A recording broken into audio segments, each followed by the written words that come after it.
Charles Group presents Startup Singham, co-presented by Zoho, powered by Sangeeta Gadgets. Watch every Sunday from 11:30 a.m. on Star Vijay TV and Hotstar.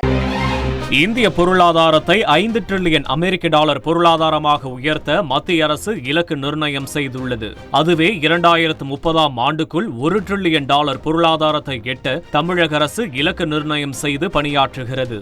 இந்திய அளவில் இரண்டாவது பெரிய பொருளாதார மாநிலமாக திகழும் தமிழகத்தின் வளர்ச்சி திட்டங்கள், நிதி ஒதுக்கீடு குறித்த அறிவிப்புகள் மத்திய பட்ஜெட்டில் இடம்பெறும் என்ற எதிர்பார்ப்பு அதிகமாக இருக்கிறது.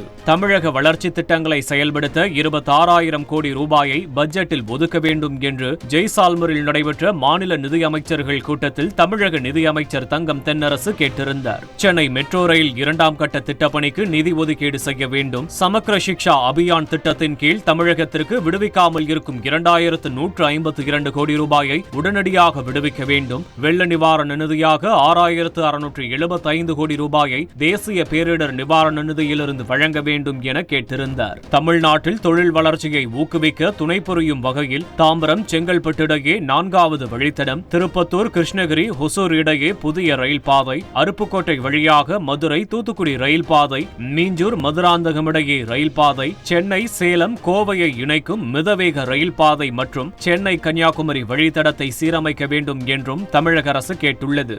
மதுரை கோவை மெட்ரோ ரயில் திட்டங்களுக்கு நிதி ஒதுக்கீடு செய்யப்படுமா என்ற எதிர்பார்ப்பும் நிலவுகிறது. தாம்பரம் மற்றும் செங்கல்பட்டு இடையே உயர்மட்ட விரைவு சாலை அமைத்தல், பிரதமரின் வீடு திட்டங்களில் செலவு வரம்பை அதிகரிக்க வேண்டும் உள்ளிட்ட எதிர்பார்ப்புகள் தமிழகம் தரப்பில் இருக்கிறது.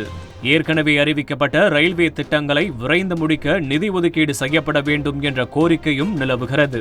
மத்திய பட்ஜெட்டில் கூடுதல் நிதி கிடைக்கும் போது தமிழக வளர்ச்சி திட்டங்களை விரைந்து முடிக்க வாய்ப்பாக அமையும். மத்திய அரசின் வரி பகிர்வில் தமிழகத்திற்கு பாரபட்சம் காட்டப்படுவதாக தமிழக அரசு விமர்சித்து வரும் வேளையில் எதிர்பார்ப்புகளை பூர்த்தி செய்யும் வகையில் மத்திய நிதி அமைச்சர் நிர்மலா சீதாராமன் அறிவிப்பு வெளியிடுவாரா என்பது அவரது பட்ஜெட் உரையிலே தெரியவரும். Charles Group presents Startup Singham, co-presented by Zoho, powered by Sangeeta Gadgets. Watch every Sunday from 11:30 a.m. on Star Vijay TV and Hotstar.